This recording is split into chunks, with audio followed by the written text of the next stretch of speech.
Hello everyone, स्वागत है आपका मेरे YouTube channel study with Pankaj Negi. Uttarakhand का ऐतिहासिक इतिहास डिस्कस कर रहे थे। उत्तराखंड के इतिहास में आज हम उत्तराखंड का पहला राजनीतिक व पहला ऐतिहासिक वंश डिस्कस करेंगे, कुनिंद राजवंश। कुनिंद राजवंश को उत्तराखंड में पहला राजवंश माना जाता है, क्योंकि हमें इससे पहले कोई राजवंश उत्तराखंड में जिसने शासन किया होगा उसकी साक्ष्य हमें प्राप्त नहीं है। जो हमें साक्ष्य प्राप्त है वह कुनिंद राजवंश के प्राप्त है। तो साक्ष्यों के आधार पर यह माना जाता है कि कुनिंद राजवंश ही उत्तराखंड में प्रथम राजनीतिक व प्रथम ऐतिहासिक वंश था। इसलिए कुनिंद राजवंश को हम उत्तराखंड का प्रथम राजनीतिक व प्रथम ऐतिहासिक वंश मानते हैं। और इसका जो टाइम काल है महाभारत काल से लेकर और 330 ईस्वी तक हम कुनिंद राजवंश के शासनकाल के बारे में पढ़ेंगे।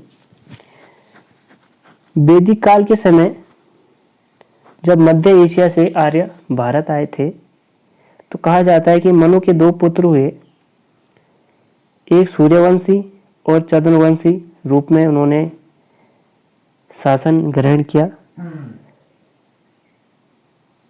तो मनु के पुत्र सूर्यवंशी और चंद्रवंशी रूप में विभाजित हुए। सूर्यवंशी में जो पहला शासक, सूर्यवंशी वंश का जो पहला शासक जिसका नाम उल्लेखित है इच्छावाकु, और चंद्रवंशी रूप में जो पहला शासक है पुरुला। और चंद्रवंशी वंश में शासकों को जन का शब्द का प्रयोग करते थे। तो जन शब्द का प्रयोग चंद्रवंशी शासक जो आर्य थे उनके लिए किया जाता था। और जो चंद्रवंशी आर्य शासक थे उनके 5 संतान हुए। जो पुरुला था, पुरुला के 5 संतान हुए। यह पहला चंद्रवंशी शासक था। और इन 5 संतानों ने 5 शाखाओं में अपने आप को विभाजित कर दिया। जो आर्यों की 5 शाखाएं विभाजित हुई वह अलग अलग स्थानों में निवास करने लगी। अफगानिस्तान और पाकिस्तान के साइड में त्रिवस जो उनकी शाखा थी, त्रिवस शाखा वहाँ निवास करने लगी। और अनु शाखा जम्मू और कश्मीर में निवास करने लगी। यदु शाखा हरियाणा और पंजाब में निवास करने लगी। और पूर्व बिहार के साइड निवास करने लगी। और तृतीसु उत्तराखंड, हिमाचल प्रदेश और नेपाल में तृतीसु शाखा स्थानांतरित हुई। इस प्रकार जो आर्यों की 5 शाखाएं थी वह विभाजित हुई।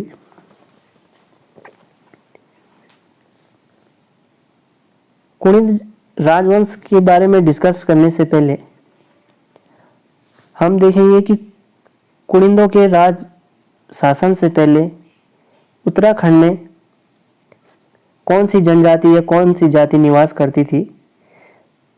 तो कुनिंदों के राज करने से पहले उत्तराखंड में राज करने वाली जनजाति या उत्तराखंड की पुरा प्रजाति मान सकते हैं।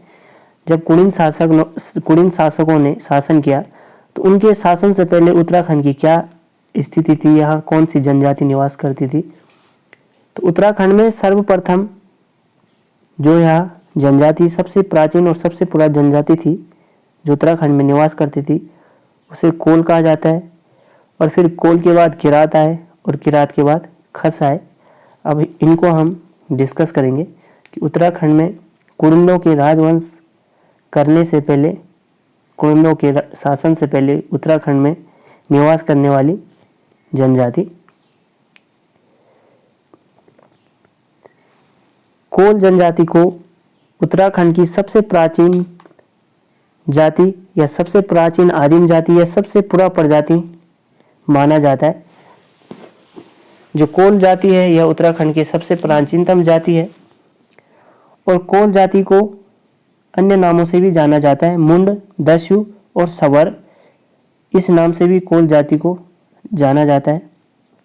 और ऋग्वेद में भी कोल जाति का उल्लेख है। ऋग्वेद में कोल जाति के लिए निषाद शब्द का प्रयोग किया गया है। तो जो ऋग्वेद में निषाद जाति का प्रयोग किया गया है, राहुल सांकृत्यायन ने बताया, यह निषाद शब्द कोल जाति के लिए ही ऋग्वेद में कहा गया है। इसलिए कोल जाति को उत्तराखंड में प्रथम मूल निवासी जाति माना जाता है और कहा जाता है कि यह एक जगह ही निवास करते थे, एक ही स्थान में निवास करते थे। इनका जो ज़्यादातर निवास करने का स्थान था वह तराई भूभाग क्षेत्र था, तराई भूभाग में इनका निवास स्थल था और यह अंधविश्वास में ज़्यादा भरोसा करते थे। और इनका जो मुख्य व्यवसाय था कोल जाति का, यह कृषि और पशुपालन करते थे।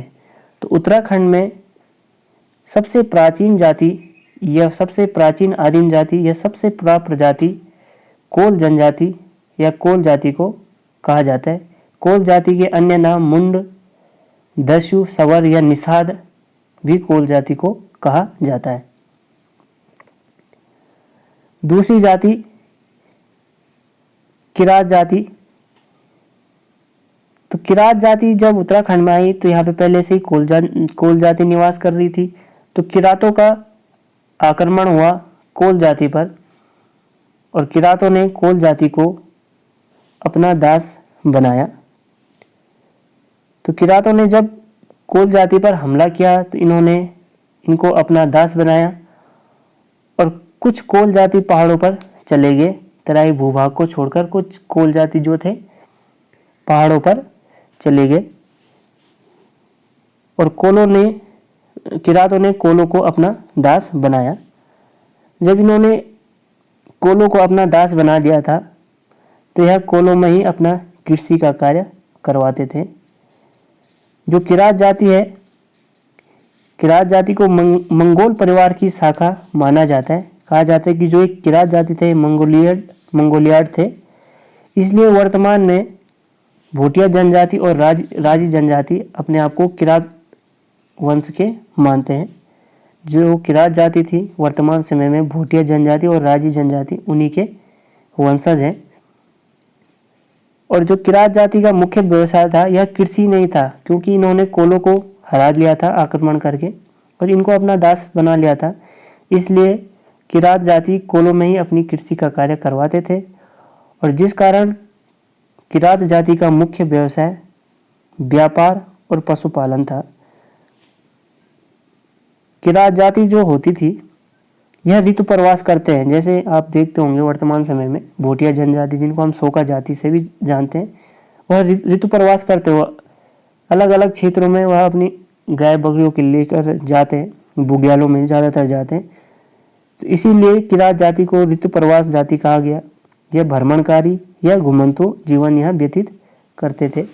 तो सर्वप्रथम उत्तराखंड में निवास करने वाली जनजाति कोल जाति और कोल जातियों पर किरात जाति ने आक्रमण किया और उनको पराजित करने के बाद उनको अपना दास बनाया।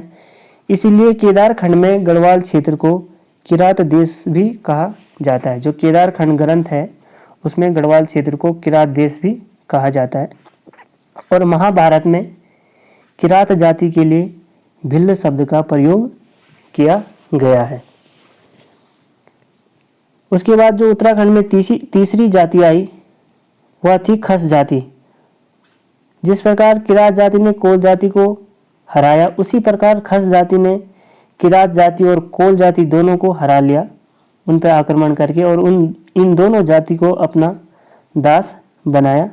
तो इस प्रकार उत्तराखंड में तीसरी जाति जो आई वह थी खस जाति और यह अपने आप में सबसे शक्तिशाली जनजाति कही जाती है, खस जाति।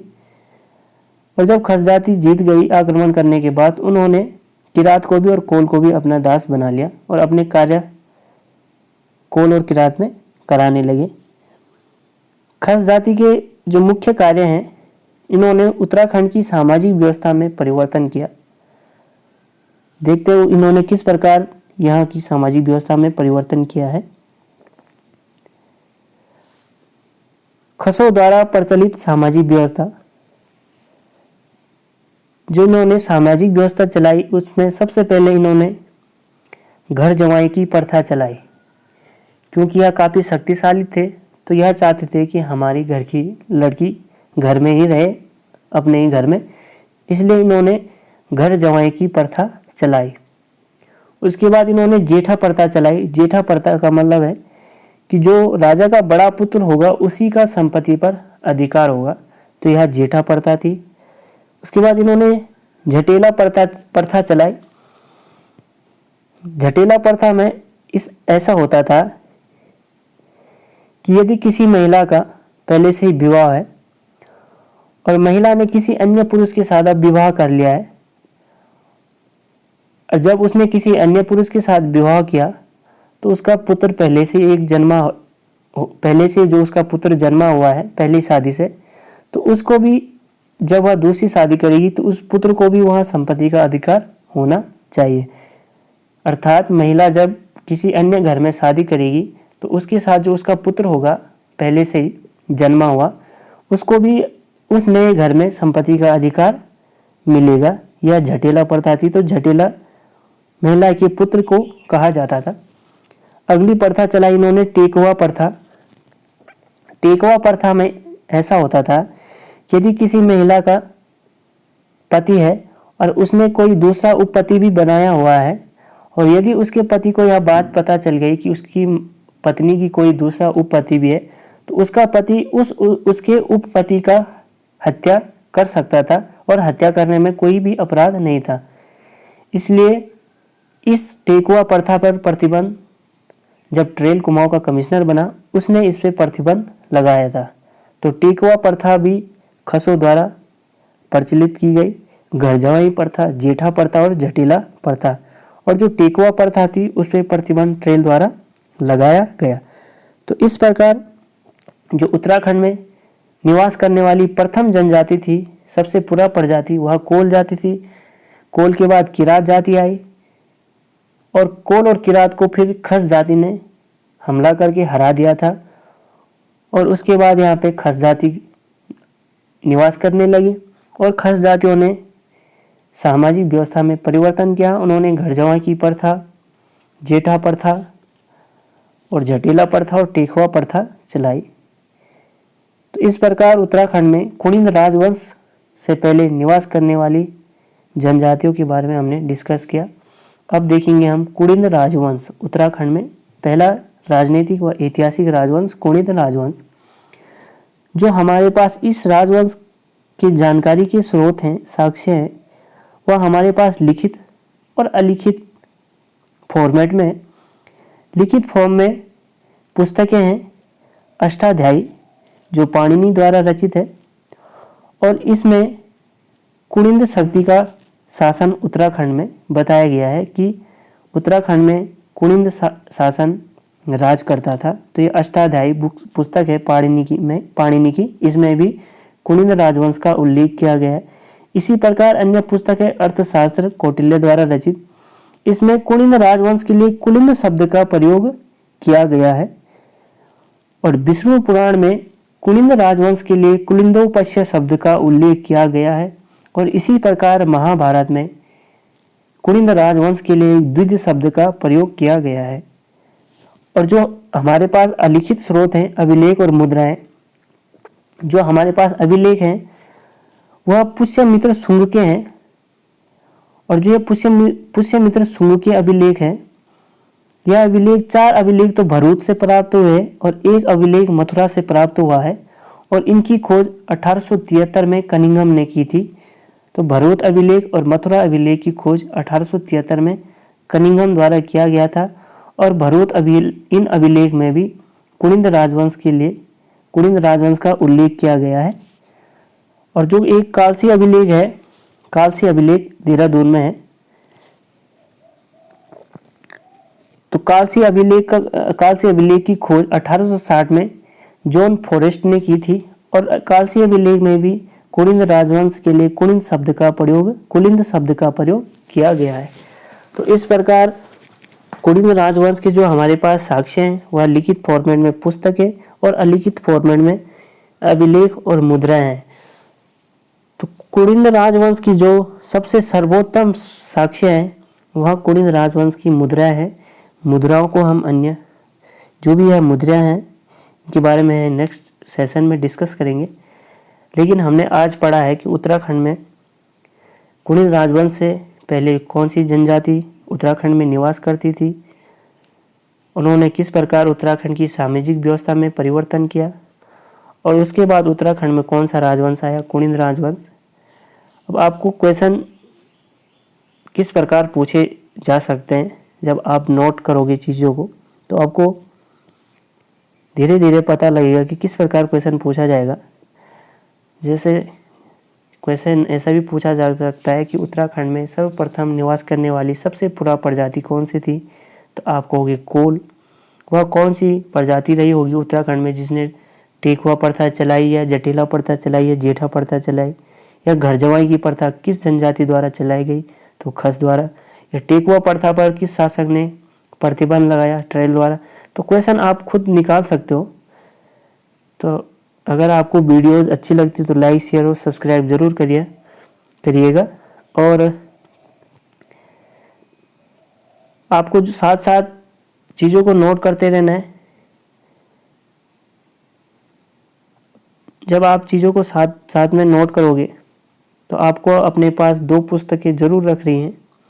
एक उत्तराखंड का राजनीतिक, सामाजिक एवं सांस्कृतिक इतिहास, यह घनश्याम जोशी जी की पुस्तक है, और एक दूसरी पुस्तक है उत्तराखंड का समग्र राजनीतिक इतिहास, यह डॉक्टर अजय सिंह रावत की है।